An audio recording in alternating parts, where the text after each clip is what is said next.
Hello, everyone, and welcome to the Buzz and Roar Show. I'm here with a special guest. I've interviewed a couple of Hornets fan pages, and Hornets just guests along the past couple of months. With this short span of time that the Hornets have been really good. The past 2 or 3 months that they've been just kind of unstoppable. I'm here with Hornets Culture. Go follow him now. It'll be linked. His YouTube and his Instagram will be linked in the description below. How are you doing today? Great. I'm happy to be here. Thank you for having me on. All right, you're welcome. So I want to kind of just talk about in general, the Hornets, they're above .500. And of course, that's making everybody happy. Of course, I interviewed Lee the Hornet a couple weeks ago. It's making him thrilled. We've seen his Instagram posts and stuff like that. It's making just everybody who is a Hornets fan is absolutely thrilled with what is going on.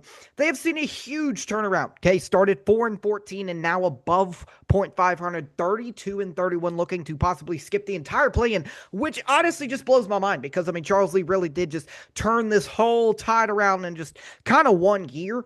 And so what do you personally believe was kind of the biggest factor of this huge turnaround for the Charlotte Hornets? I think the biggest factor's got to be health. In the years prior, especially watching this team for so many years now, it's got to be health. That's number one. Healthy LaMelo Ball looks unstoppable. Playing like a top 10 point guard in the East, and then the rise of Brandon Miller. We saw, especially when he came back from that wrist injury after the start of the year. You mentioned they were 4-14, and I was like, oh no, here we go again. This could be another lottery year, to be honest with you. And I remember making a post like, hey, like it was around Thanksgiving time, and I made this post on Instagram, and I can send you the link. And it was just like, I feel like the season's already over. I feel like we're back in the lottery, and there's just no improvements. And at that time, I wanted Charles Lee gone. And saying that now would be blasphemy. But how we started the year in those close games that we should have won in that early stretch, late 2025, I was like, Charles isn't the guy. He has no idea what he's doing. And something flipped. And it's just we've seen a culture shift once the calendar year changed. And it's been awesome. It's been fun to watch every single night. Especially last night against Boston. They were not favored in that game. They were I think the spread was like 6.5, and they come out guns blazing, and they get hot, and nobody wants to play this team when they get hot. So I think they could be a serious contender this year, but their record doesn't say it. But I think nobody wants to match up with the Charlotte Hornets in round one. Oh, no, definitely. In fact, I to build off of that, I actually saw somebody, I forgot who it was the other day. They posted on Twitter, and I quote, and it was like a verified NBA analyst. They posted quote, nobody wants to face the Charlotte Hornets in the first round. And they were like, oh my gosh, this is a sleeper first round team. They are going to knock off a top team in the first round. Now, whether that happens or not, we'll see. I do believe that we have a great shot to make a kind of Cinderella run just in the NBA. Of course, March Madness is starting. That's where I got that phrase. But you were mentioning Charles Lee a minute ago, so I do kind of want to build off him just to kind of change the tide a little bit. At the start of the season, there were many fire Charles Lee posts, like you said. In fact, I'm pretty sure I made a reel about it when I was first starting my, podcast, because I started my YouTube channel in last May or something, but I never started my podcast until about when the Panthers started their first preseason game.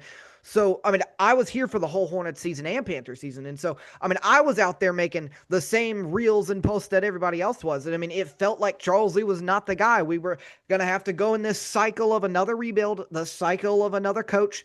Just, it felt like another roundabout that you see in the streets. It felt like another roundabout. Okay. All the time we see that. But, now, of course, he's absolutely incredible. Of course, earlier on in the year, it was his late game situations. That was his problem. And now we're just out here seeing him every time in the late games coach a flawless victory. Okay. Now, I personally do not know exactly what turned around the team. Of course, you mentioned injuries, health and stuff like that. That is a huge factor, and I will put that out there. But in general, it could be just, like you said, a culture change. It could have just been something like that along those lines. But I do want to, once again, stay on Charles Lee for a second. How would you rank him on a scale of 1 to 10? I get it's kind of just like a kind of opinional based question, but I do kind of want to ask that because, I mean, you could say a 55 out of 10. Of course, that's not reasonable. There's only 10 rankings, but you could say just he built the team from the ground up, literally. Okay. So, I mean, just in general, what would you rank him on a scale of 1 to 10? And I mean, just how do you think he's done over the past couple months? I mean, with this entire like winning streak, how do you think he's really done it? Yeah, so I'd say Charles has been phenomenal. And I got to give him credit. Again, I mentioned earlier how I wanted him gone, and something flipped. And just the front office, Jeff Peterson has been phenomenal and making like moves. Like we turned, I think it was, I saw something on Twitter the other night. We turned Micic and Cody Martin into Yusuf Nurkic to I saw that Colin the other day. Sexton Yeah. to White. Like it's just like those front office, that is a step in the right direction. It's like we have a front office that finally cares. So going through your scale of 1 through 10, recently, if you asked me this question, I'd say he's got to be a 7. But if you ask me this question at say November, I'd say Charles, I want you gone. I'd put him at a 3. So I'd say, yeah, I'd have Charles currently right now. The boys are hot. They're fun to watch. And I'd have him at a 7. Yeah, for sure.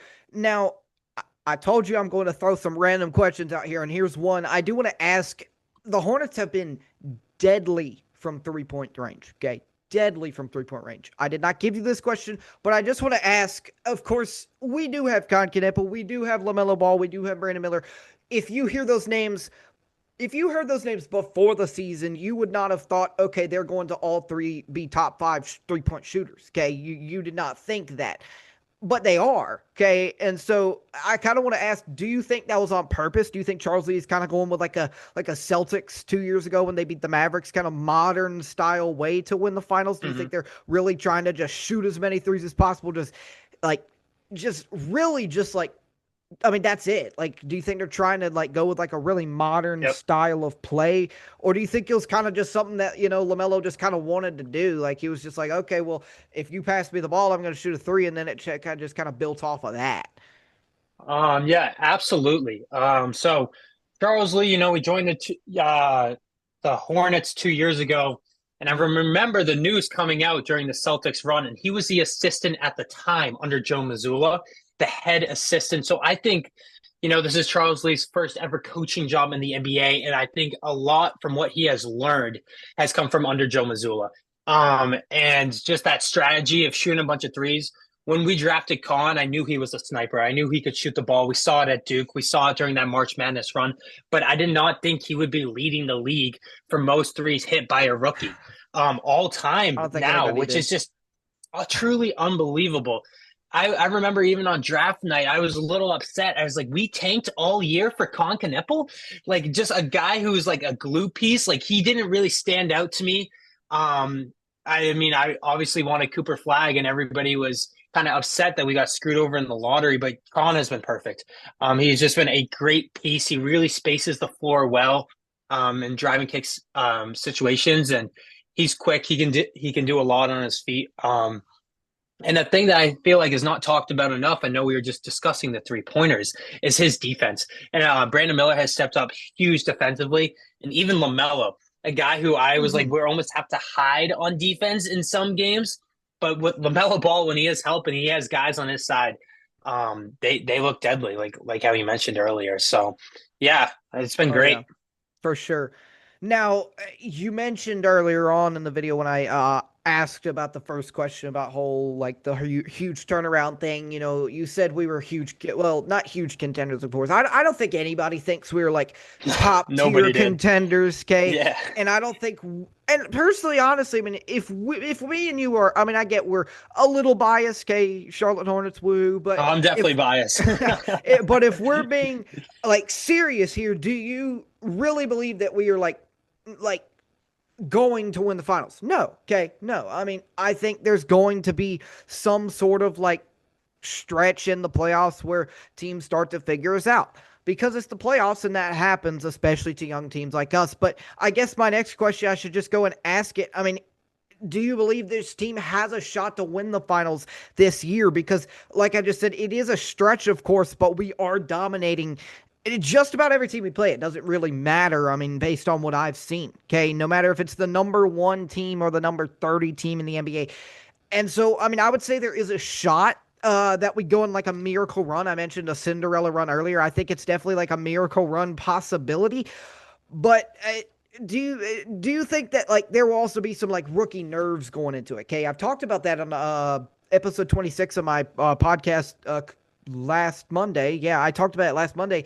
This exact question. So that's kind of why I'm asking you it here because I talked about if there even was a shot. I feel like if we ever did even get to the Eastern Conference Finals, that's when the stadium starts to get loud and that's when the pressure starts to really amp up. So does Con Knipple and LaMelo Ball and Brandon Miller and really our entire starting five, Mr. Diabate included, have the ability to still lead this team on the court with all that pressure on them? And what do you think would you give our chances for the finals this year? Of course, I would say next year we've got a huge chance, but specifically this year, do you think that we kind of have like a sort of shot to go all the way? Yeah, I mean, that's a really good question. And if you would have said this to me a couple months ago, I would have been like, you're out of your mind. So I love that this is even a question. But I think the short answer is no. Teams are going to be hot, and it's just a matter of time before we even out. I would love to see us. I mean, I would love more than anything. I think the city deserves it. A 2025 Pacers run. We saw a team that Yes. nobody expected to be get that far, and they pushed OKC to 7 games. I mean, that would be like a dream scenario. If the Hornets are going to make the finals, I say no. I say you got to focus one game at a time, and the play-in's right in front of us. Um, Uh-huh. so I mean, I love a Hornets run, and again, like I said, I think the city deserves it. But if we're talking in, say, hypothetically, the Hornets do get to a series, you have a not experienced roster. I mean, Grant Williams was on that Celtics 2022 Yeah. finals team. Pat Connaughton won a ring in Milwaukee, but like who else on our roster? We're so young. I mean, LaMelo Uh-huh. Ball has not had a single glimpse of Yeah. playoff experience. What does he know when the lights are bright? Like I could see him. I hate to say it because he's my favorite player, but I could see LaMelo having a bad shooting night on a big game when it matters. And then we talk about our bigs, Musa Diabate. I think he could get picked Yeah. apart in a playoff series just because, he's not even supposed to be in this situation. He was drafted by the Clippers, then we got him on a 10-day contract, and he's been great for us. And he's really turned into a huge vocal piece for this team. But in a series, I could see him getting in foul trouble. Then you're going to go to Mm-hmm. Kalkbrenner, a rookie, you're big off the bench. Next year, I think we got to go out in the offseason and get a good big man. Like, I mean, Yeah. I'm not opposed to a Sabonis or go all in on a Bam on a I bio. I talked about Sabonis a lot on my podcast when the trade deadline was hitting. I think Sabonis would be just about perfect for us. I agree. I just think defensively, he's not a good defender. He's great offensively, and I don't know. You need a stretch five that LaMelo Ball can throw lobs to because that's where he thrives the most, especially in that pick and roll. It's so hard to guard, and then you throw Con on the wing, and then this is why I think so many teams have struggled to defend us because how do you stop that like horns action or any sets they're going to run? It's very hard to. We space the floor so well. But in a series, I could definitely see a team figuring us out, which I hate to say, but I mean, I think it could be very possible. But we'll worry about that if that happens. I would love for us just to get to that point. Yeah, yeah, for sure. I like that last part. Got to get there first. But also I do want to put this out there. This is kind of just a short question. The Hornets have indeed won 10 consecutive road games. Okay, which of course is something. I mean, on top of us just even being above 500, winning 10 consecutive road games, that's more than the streak that we had in general. Okay, we won 9 in a row. This is 10 road games in a row, which is very impressive considering the teams we've played on the road. Like the Celtics, we smacked them on the road. Okay, they have a playoff atmosphere every night, and we just like went in and absolutely destroyed them. Okay, but they've won 10 consecutive road games, and so I kind of want to just go on that for a second. Why do you think that the Hornets do have so much success outside of Charlotte? Okay, because I mean, it's definitely not something. I'm not going to say it's not something that is unlikely, okay, with how we've been playing lately, but it's definitely not something that many teams see because most teams you see these days And once again, I ain't even going to say that most teams don't do good at on the road. I'm just saying, in general, we always see teams do better at home, and it almost seems like we're unstoppable on the road right now. Yeah, I mean, we're the road dogs right now, and I absolutely love it. Going into Boston a couple nights ago, that's my hometown, and I'm Yeah. usually there when Charlotte's in town. And I would have been there if I wasn't on spring break in Florida. So that would have been amazing to see in person. Oh yeah. I don't know what it is. It seems like after I remember around early January, I mean, we went into OKC, and that's when it was like, wow, can this team play like this every night? And we've been hot ever since. And I think the foundation of this road dog mentality has been based on what happened in Oklahoma City that one night. And we have just Hmm. thrived. I mean, we went into Utah, beat them by 55. We ran the Sixers. Like, it's just like every team, Denver, watch out. We came in and we knocked you guys too. All the top dogs. I mean, we have been nothing short of great on the road. And it really makes me wonder that or like it doesn't make me wonder, but it makes me confident that I think that's the right word to use. If we did go to a playoff series and it does go to, hey, we're down a couple of games and we got to go, it's game 5, game 6, and we're going into Boston. Like, I like their odds because we've just been so phenomenal on the road. It's been great. Yeah, for sure. I, I mean, that's kind of what I was going to point out. I was going to point out if we do end up playing, like getting past the play in, and we do play like a better seed than us, of course. Like if we're the 6th seed, we're playing two seed, yeah, 2 seed. Um, then of course we're probably, I mean, we're gonna be on the road more, and so like, is that gonna benefit us? I wouldn't say it's going to benefit us, but I'm trying to get at here. Like, apparently, we're the best team ever on the road. So, I mean, maybe we should just play on the road every game in the playoffs.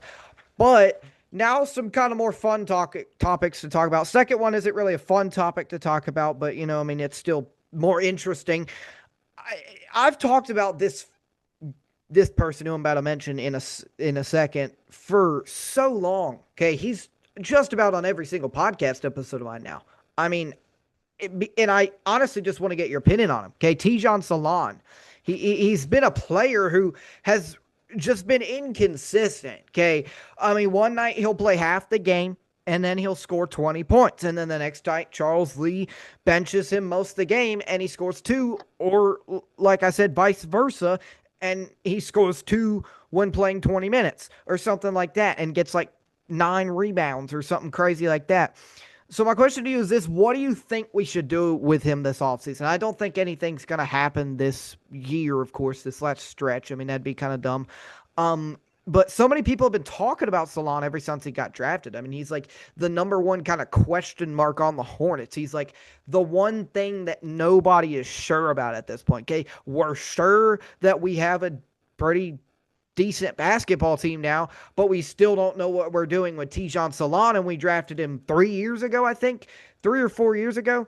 And so, I mean, so many people are talking about him, and I mean, in some moments, and I do want to point this out, in some moments, like when Miles Bridges and Musa Diabate got suspended, he can be very reliable. Okay, he was pretty reliable when they both got suspended. We brought him up from the G League when they got suspended. We put him in for a couple minutes every game. He got a couple points in. I mean, he definitely played really well. And guess what? I'm pretty sure we won two of those. Gosh, I can't even remember. I know we won most of those games that those two players were suspended. And so, I mean, do we get a veteran in replace of him? Like in the offseason, do we cut Tijan Salon, or send him down to the G League, and then which I wouldn't even say send him down to the G League. If we're going to do something with him, either you keep him up in the NBA or cut him at this point, because I mean, we keep just, and I understand he's got to develop, but if you can't improve, I mean, it seems like he's kind of just in a standstill. Okay, it seems like he's just riding the most boring roller coaster of all time. It doesn't go up, it doesn't go down. It just like does this right here. That's all. That's all he's doing right now. And so, I mean, like, do we cut him and then go push after that veteran center like you were talking about, or maybe just a veteran power forward, something like that, veteran small forward, just something along those lines, or just try and get a push to the playoffs with that veteran next year? Just kind of general thoughts about Tijan Salam. What do you think? Yeah. So what is this? He's 20. He's super young. I mean, Yeah. I am not a big Tijon Salon fan, and I have stand by the statement. I think he was an absolute horrible pick out of France. I remember live streaming it, and I wanted at the time Dalton Connect, who hasn't really turned out ever since we declined him for that Mark Williams trade or resigned, whatever the right term is. And I was a huge Montez Bucelos fan.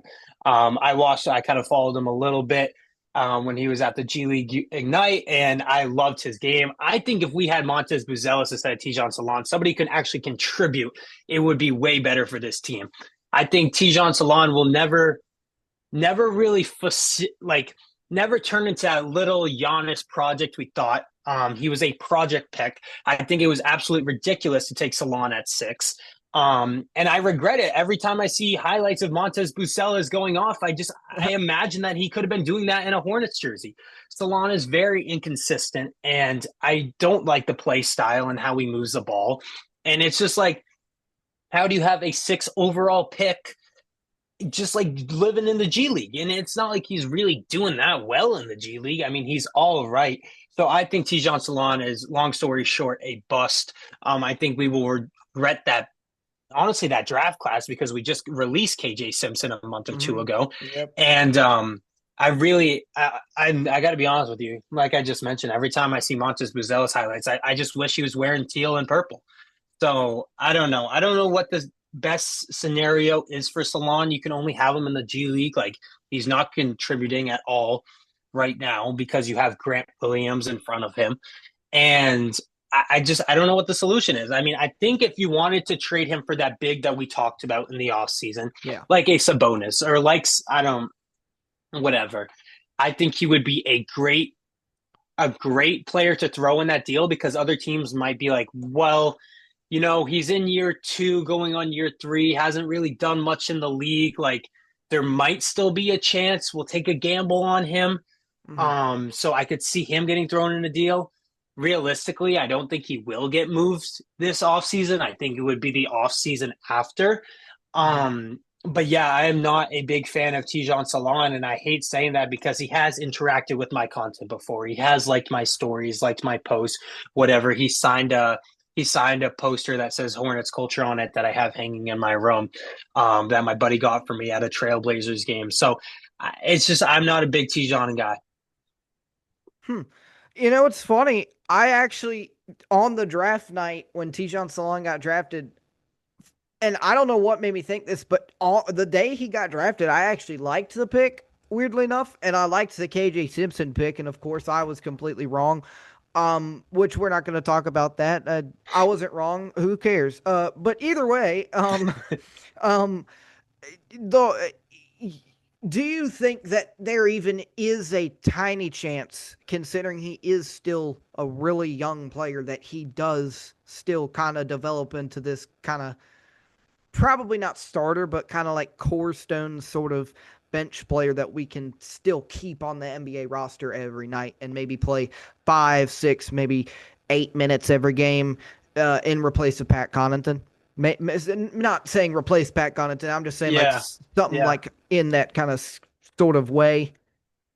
Uh-huh. Yeah, I understand what you're trying to say. I mean, I guess maybe. I mean, he's never going to be good enough to be a six man. I'll tell you that. I Mm-hmm. mean, we already have White in that spot, so maybe the eighth, ninth guy off the bench at best. I don't. A lot of people still believe in Tijon Salon. I gave up on him a long time ago, and I know I have this big platform, so it's kind of crazy for me to come out and say this, but I've never really liked Tijon. I don't think he fits in with our system well. So yes, I would obviously like him because he wears purple and teal to shine, but I don't know if it's realistic. I mean, I feel like we would have seen a jump by now. It's what, coming up at the end of year 2. I mean, the guy in his draft class just got cut. It just feels like this is another draft class that gone to waste. I mean, not as bad, obviously, as the 2021 class, because that was probably the worst Hornets draft class in Hornets history. But I mean, I don't see it. If you see it, please tell me what I'm missing. But I watch him in summer league, and I'm not amazed. I'm not amazed at all. Hey, I mean, I'm not going to disagree at all, and I don't see it either. Okay, so I guess our viewers can answer that question, but I don't see it either. So tell me too. But this is where I kind of lead to my last question. Probably not last question. I'll probably think of one more or so off the top of my head. But either way, this is never a topic you want to talk about. But my question to you was, how impactful do you think right now if LaMelo Ball got injured? Of course, once again, you don't want it to happen. I'm just kind of painting hypothetical scenarios here, kind of like I just did with the Tijan Salon situation. You know, with the playoffs upcoming in not that long, do you think that like we could still go on this crazy playoff run, or do you think he is that man? We cannot replace him with Kobe White. We are not going to be good in the playoffs without LaMelo Ball. He is just the only guy who's going to be willing to play in the playoffs or something like that. Like, do you think he is the only way we go far in the playoffs? I would say he is. I believe he's a top 10 point guard. I mean, maybe White could step up. I mean, nobody's going to be as impactful as LaMelo Ball has been as a leader Yeah. and stepped up. But it would be Hornets fashion that LaMelo Ball would get hurt right before the play. I mean, that is something that has, for a Doesn't franchise get that injured has all year. struggled. Doesn't get Yeah, injured all year and then just gets injured right before the playoffs. exactly. For a franchise that has struggled and never had luck on their side, I mean, we could talk about draft picks like Kobe Bryant or whatever, or even playoff success. I mean, we haven't made the playoffs since Kemba Walker was leading the team with Al Jefferson in 2016. It would be Hornets fashion for one of like Khan to like get hurt or Brandon to get hurt. And I think when we talk about playoff success, I think a mirror image or a perfect example would be, let's compare to the start of the year, that how bad this team was when Brandon Miller hurt his wrist in the second game of the year. I think that's exactly the team. Like if Brandon Miller goes down again, like, or any of those top guys, like even White off the bench, I don't see us making up as much noise as our full potential. I think health has been the number one thing for this Hornets team and why we have succeeded so much. And for one of our top guys to go down, I think it would just be huge for this team in such a negative way. And I don't think we'd be able to recover. Yeah, for sure. Now, I told you I was going to think of one last question in my mind. I did. Okay. I've talked about this. I don't even remember when, but I talked about it on like episode 20 or 21 of my podcast. And I talk about it all the time when I talk about LaMelo Ball. He has not gotten injured much at all this year. Okay. Which is, of course, shocking because he was one of, if not the most injured players in the league the past like 3 years. Okay. And so when you look at LaMelo Ball, and this is what I say, but I'm going to get your opinion on in a second. The past couple of years, I've kind of looked at it like this. We did have Brandon Miller and we did have Miles Bridges. And I'm not saying anything negative to the other guys on the team 2 to 3 years ago, but I'm just saying, and even last year, but I'm just saying those guys didn't help out LaMelo Ball as much as Brandon Miller and Miles Bridges. So you basically just had three people on the entire Hornet squad. And I get that sounds crazy, like, oh, you've got It's Mark not that Williams, crazy. okay? It's But not I that mean, crazy. also, Yeah. it's like you just said, it's not that crazy. I mean, you basically only had those three players for the past 3 years. So do you think, the reason LaMelo Ball was getting injured, and once again, this is what I've been saying, isn't because his shoe is fitting wrong, like they've been saying, or he's wearing the wrong brand of shoe or something like that, but it's really just because he had to really genuinely do everything, which led to his ankle breaking because he's doing everything. And then we lose a bunch of games because Brandon Miller and Miles Bridges have to take in that role, and now it's just two players on the entire Hornet squad. Okay, so you've got LaMelo Ball doing everything, and then do you think the reason why he's not and then here's why I kind of think it is this case, because if you look at it, we kind of didn't have much players the past 3 years, and he gets injured a bunch. But then this year, we build the team from the ground up. We've got Musa Diabate, we've got Luke Cockburner, we've got Con Knipple, we've got, Kobe White now. At first, we had Colin Sexton, the young bull. And I mean, all of those guys could fill in. Okay, all they could if they needed to. And so, kind of like, do you think that they are like he only got injured, and not really only, but like mainly got injured because of the fact that he kind of had to quote do everything? And like this year, he's not because he can pass the ball to somebody now. Like he doesn't have to drive in, get absolutely bodied at the rim every single play because he's trying to actually win a game for once and go above 19 wins for the past 3 years. Okay. Do you think that's kind of why, or do you think it's something else?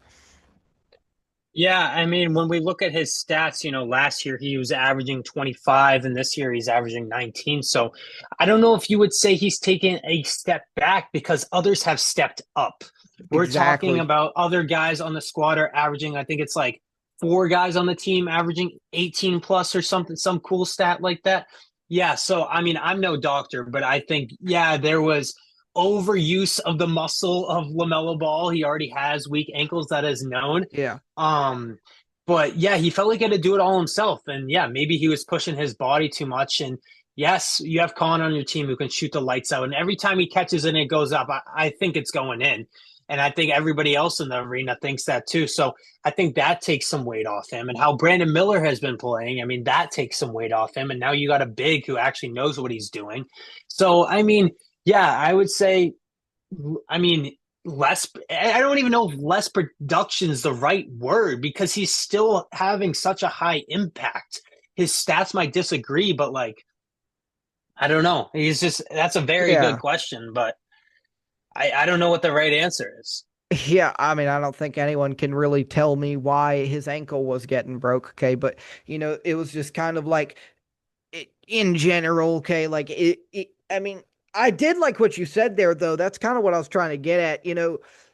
He's I don't personally think either that he's producing less. I think we finally got a team, okay? And I'm not just saying, I mean, I think we finally like can say that like the Hornets have got a franchise that they can build off of. They can keep going. And by the way, I am going to end it here. No more questions for you, but we finally got a team. We're finally above .500, and we are still, I think, the youngest team in the NBA. Okay, Yep. so I mean, okay, you see me wearing my Panthers jersey. Okay, I'm getting a little bit off topic here, but you see me wearing my Panthers jersey. The Panthers, something's brewing in their atmosphere. Okay, they're finally getting to it. Okay, the Hornets, they're finally getting to it. And all I'm saying is that the Charlotte Hornets and the Carolina Panthers, just Charlotte sports in general, is finally here. Okay, I've said it for a while. The Carolina Panthers are back, and the Hornets plane has just arrived. Okay, because I ain't I know. seen. I mean, I mean, the Panthers, they've been good before. I don't remember the last time the Hornets were good because I'm going to come clean. I didn't really watch the NBA until like 2019, 2020 season. And so, I mean, which it was because I couldn't because I didn't have FanDuel or Bally, but that's besides the point. It's just everything is finally brewing in Charlotte in general, and especially the Hornets and the Panthers. And I mean, of course, we can go on and on and on. But that is going to do it with our time here on the Buzz and Roar Show. I do not know if I'm going to put this on an episode or separately. It's going to probably be separately. So thank you guys all for watching this exclusive interview with Hornets Culture. Everything will be linked down below. Hit that subscribe button, hit that follow button on Instagram. I'm trying to reach 1,000 subscribers on YouTube. It would be a dream of mine to even say I had 500, but if I reached 1,000, that would be even cooler. You know what I'm saying? Maybe I could get monetized at some point.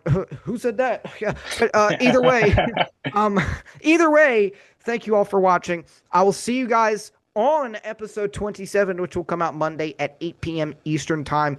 See you guys. Go Hornets. Let's whoop the Heat tonight at 7 p.m. Eastern Time. Let's go, baby. Let's go, Hornets. See y'all next time. Peace.